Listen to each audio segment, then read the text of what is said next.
yes, they're incredibly disruptive. I think you have to look at it in a big context that over 2 years now, the tourism industry in every particular sector, and certainly aviation has been right near the top of the list, has been unbelievably disrupted. So we have all of a sudden this new variant of COVID-19, which has come, Omicron. And what Omicron has done is actually accelerated the number of people who are getting the virus virtually all over the world. I had a look at my little Bible on these things, a site called Worldometers. And Worldometers indicated that 1 million people today in the United States finished up getting coronavirus, on top of the 80-odd million who've already had it. And of course, a lot of those people are people who are working in the airline industry. So consequently, when you have figures like 200 flights cancelled in the United States, and then of course it's been happening in all other jurisdictions all over the place, then we have a situation in which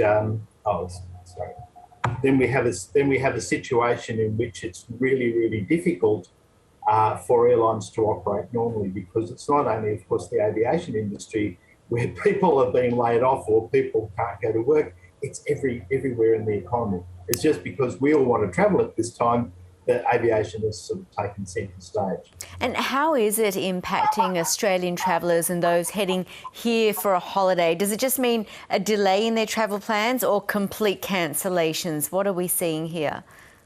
It depends where people are going. So if you have routes like Sydney-Melbourne or Sydney-Brisbane or places which are flying all the time and there's a flight every half hour, it'll be an inconvenience and people might have to miss a flight and perhaps go 1 or 2 or 3 hours later.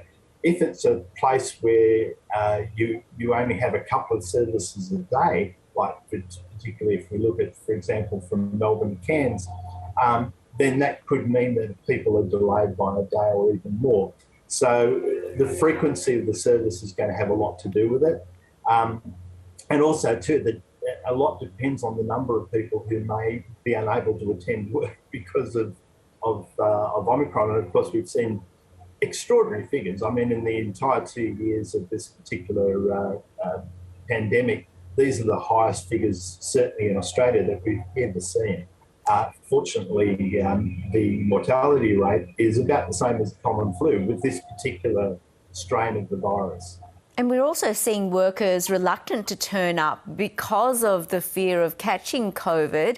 How are airlines trying to make up for the staff shortages and enticing those who are reluctant to come to work?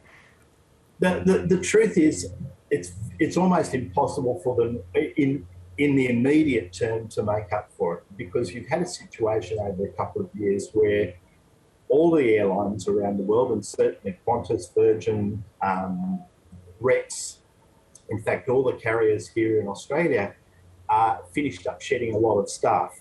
Now, many of those staff who were made redundant or who were sacked after JobKeeper stopped being effective went to other industries, and it's very difficult to get them back. And I'm sure, I think we can all understand, if we've been fired by our employee from a job or we've been let go, to use the nice term, would you really want to go back to work for them again?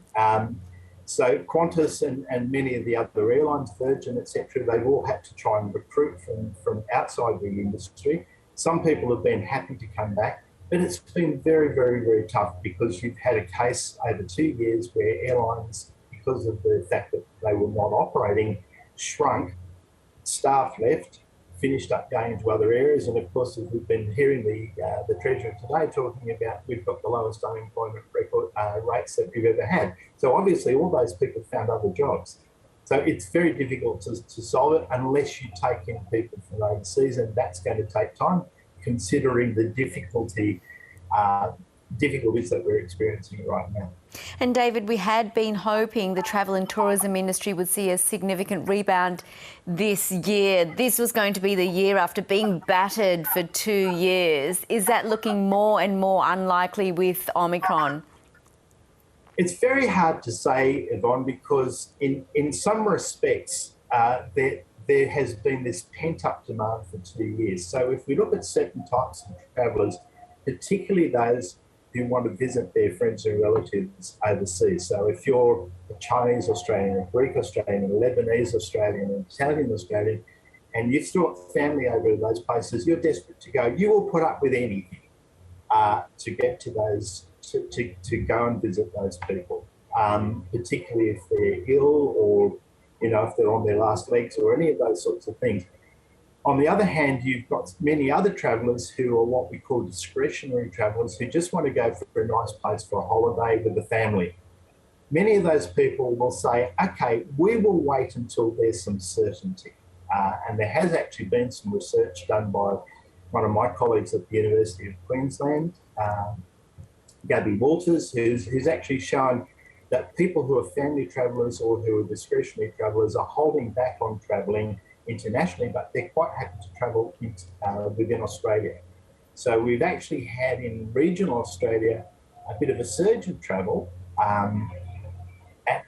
Interstate has been a little bit different, depends what state we're having, because some state premiers changed their minds about whether they're going to have the border open, whether they're going to have it closed, what your vaccination requirements are, what your testing requirements are.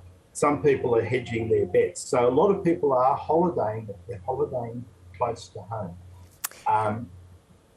And I'll just finish with one other lot. The one section of the travel community which really isn't travelling that much is the business travel, and that's a whole separate issue, of course.